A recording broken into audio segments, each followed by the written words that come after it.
Alright, तो start करेंगे। और इस क्वेश्चन में आपको बोला जा रहा है प्रॉफिट एंड लॉस अकाउंट बनाना। ठीक है, प्रॉफिट एंड लॉस अकाउंट यार जब भी बनाना है ना, याद रखना आपको ट्रेडिंग अकाउंट बनाना आना चाहिए।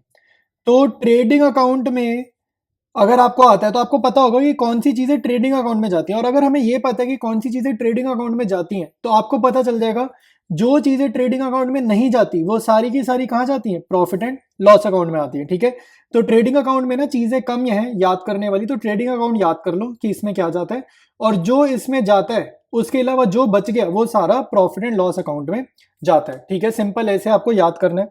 तो ग्रॉस प्रॉफिट उन्होंने पहले ही निकाल के दे दिया। आपको याद होगा ट्रेडिंग अकाउंट का जो आंसर आता था वो ग्रॉस प्रॉफिट होता था हमारा, तो वो इन्होंने पहले ही निकाल दिया। तो इसका मतलब ये है कि हमें ट्रेडिंग अकाउंट नहीं बनाना, हमें direct P and L account, profit and loss account बनाना है। इसको शॉर्ट में ना पी एंड एल बोल देते हैं, P and L account. P मतलब प्रॉफिट, एल मतलब लॉस, इसको शॉर्ट में बोलते हैं पी एंड एल अकाउंट। अब हम सिंपली डिस्कस करने वाले हैं कि ये जितनी भी आइटम्स गिवन है इसमें कौन से एक्सपेंसेस है, कौन सी इनकम है। तो रेंट मान के चलना, खाली रेंट मतलब ये खर्चा है, तो ये एक्सपेंस है। सैलरी हमारे पास इंप्लॉइज हैं, एक्सपेंस है, उनको सैलरी देना फर्म के लिए खर्चा है। कमीशन पेड एक्सपेंस है क्योंकि पे कर रहे हैं, और खाली कमीशन लिखा होता ना तो भी आपको याद रखना है कि ये एक एक्सपेंस है। ठीक है, खाली कमीशन भी एक्सपेंस एज्यूम करते हैं। इंटरेस्ट एंड लोन मान के चलेंगे एक्सपेंस हम दे रहे हैं। ठीक है, आपको याद रखना है एजम्पशन हमेशा एक्सपेंस वाली साइड लगाना, इनकम वाली साइड मत लगाना। ये भी एक्सपेंस है।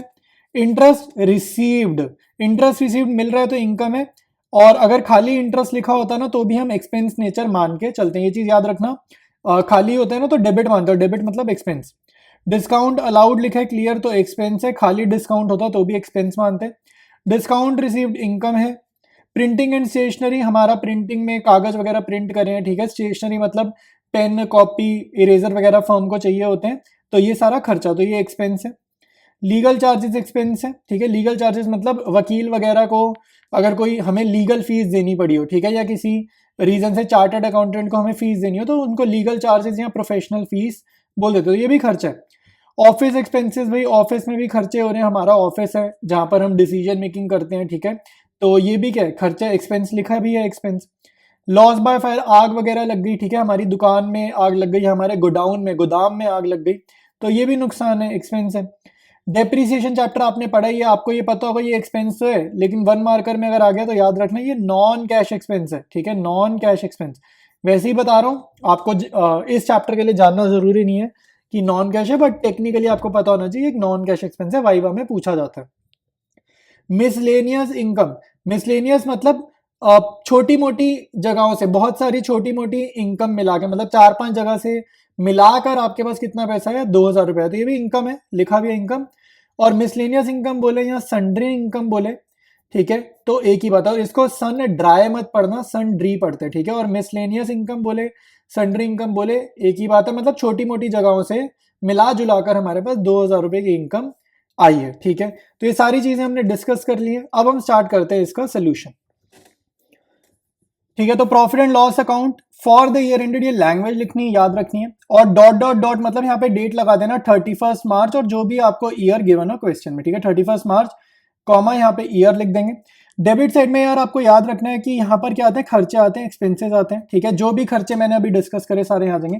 क्रेडिट साइड मतलब इधर देखो, डेबिट साइड मतलब टू, जहां पर टू वर्ड चलता है वो डेबिट साइड होती है। जहां पर बाय, क्रेडिट साइड होती है जहां पर बाय वर्ड चलते हैं, यहाँ पर बाय वर्ड चलेगा। तो जितनी भी इनकम है वो बाय के साथ लिख देना, क्रेडिट में आती है इनकम्स। ठीक है, तो ये सारी चीजें आपको मैं पहले ही बता रहा हूँ ताकि आसानी से हमारा काम हो। अब एक एक करके मैं आपको बता देता हूँ, सारे खर्चे एक साथ लिख दो, ऑर्डर इंपॉर्टेंट नहीं है, ऊपर नीचे कर सकते हैं, इनकम में भी ऑर्डर इंपॉर्टेंट नहीं है। बस सबसे पहले आपको याद होना चाहिए ग्रॉस प्रॉफिट इधर आता है आपका, तो बाय ग्रॉस प्रॉफिट बीडी लिख देना। ठीक है, क्योंकि ये ट्रेडिंग अकाउंट से हमने ट्रांसफर करा, तो इसका अमाउंट लिखना 1,30,000 रुपीज। ठीक है, अब खर्चे में यहाँ लिख रहा हूँ टू रेंट, टू सैलरी, अभी अमाउंट्स लिख लेते हैं, पहले मैं यहाँ पे खर्चे लिख लेता हूँ, फिर टू कमीशन पेड। ठीक है, और अब इन तीनों के अमाउंट लिख लेते हैं। रेंट 5,000 है, सैलरी 35,000 है, कमीशन पेड 19,000 है।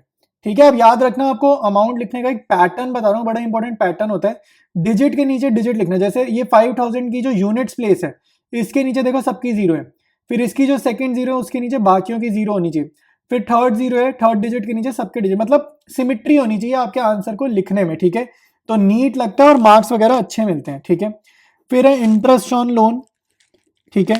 तो इंटरेस्ट ऑन लोन है हमारा 5,000 रुपये।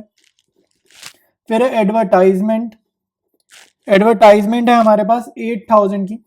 तो जैसे देखो जीरो के नीचे जीरो, पैटर्न बनना चाहिए बढ़िया, तभी बढ़िया नंबर मिलेंगे। फिर है इंटरेस्ट रिसीव, तो इंटरेस्ट रिसीव्ड आएगा इधर, इनकम है तो इधर आएगा, और ये है हमारे पास 8,000 रुपये। उसके बाद है डिस्काउंट अलाउड, ये आएगा डेबिट में, तो डिस्काउंट अलाउड इधर आ जाएगा डेबिट में। खर्चे हैं ना, डिस्काउंट अलाउ, हम किसी को डिस्काउंट दे रहे हैं तो ये खर्चा है। फिर है डिस्काउंट रिसीव्ड, तो इधर आ जाएगा क्रेडिट में, बाय डिस्काउंट रिसीव्ड। ये है 6K का 6,000। प्रिंटिंग एंड स्टेशनरी अगेन खर्चा है तो वो डेबिट में आएगा, प्रिंटिंग एंड स्टेशनरी। तो ये 14,000 का है तो इसको हम यहाँ लिखेंगे 14,000। फिर है लीगल चार्जेस, ठीक है। तो काफ़ी सारी चीज़ें, अब ऐड वगैरह करने का भी काम करना है हमारे को। Legal charges 10,000। उसके बाद है ऑफिस एक्सपेंसेस, तो ऑफिस एक्सपेंसेस लिखते हैं और फिर रजिस्टर हमारे को हमारा एडजस्ट करना पड़ेगा।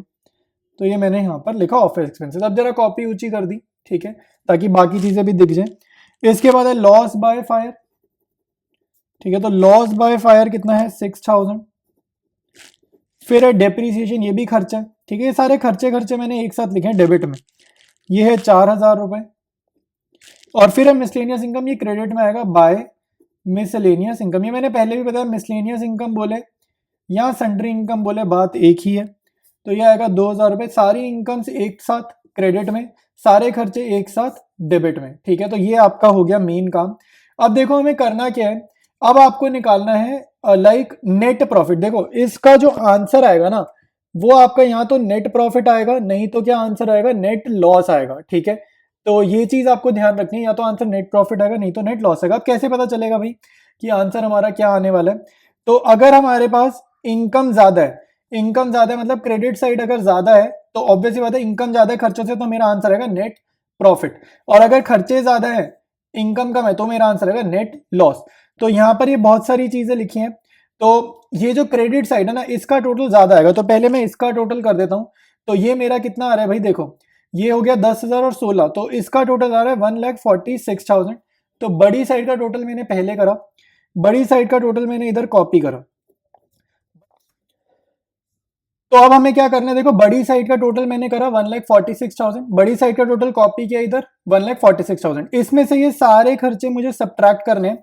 तो ये सारे खर्चे मेरे मिलाकर, ये जितने लिखे ना 5,000, 35, 40, ऐसे आप ये ऐड करते जाओ, तो ये आपके आएंगे कितने आएंगे, ये आएंगे 1,10,000। सारे खर्चे मिलाकर मेरे कितने आएंगे 1,10,000। और मैंने कमाया कितने, मैंने कमाया 1,46,000। तो 1,46,000 में से अगर मैं खर्चे माइनस कर दूंगा, तो मेरी इनकम आएगी या जो प्रॉफिट आएगा उसको क्या बोलेंगे, नेट प्रॉफिट। तो इसको लिखो टू नेट प्रॉफिट, और ये बाद में जाएगा कैपिटल अकाउंट में, तो यहां लिख दो to net profit transferred to capital account, to net profit transferred to capital account, क्योंकि जो भी हमने कमाया उससे हमारी कैपिटल बढ़ जाएगी ना।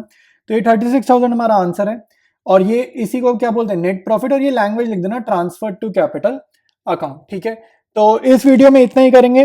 नेक्स्ट वीडियो में हम लोग सीखेंगे बैलेंस शीट कैसे प्रिपेयर करनी है। और एक इंपॉर्टेंट बात भाई, व्हाट्सएप चैनल आप लोग ज्वाइन कर लो, वहां पे सारी अपडेट्स मिलेंगी, और ये जो मैं बना रहा हूँ इनके पीडीएफ सॉल्यूशंस भी मैं पोस्ट करने की सोच रहा हूँ। तो जल्दी जल्दी व्हाट्सएप चैनल ज्वाइन करो, ज्यादा बच्चे ज्वाइन करेंगे तो मैं पीडीएफ सॉल्यूशन जो मैं लिख रहा हूँ ये भी वहां पर प्रोवाइड करूंगा।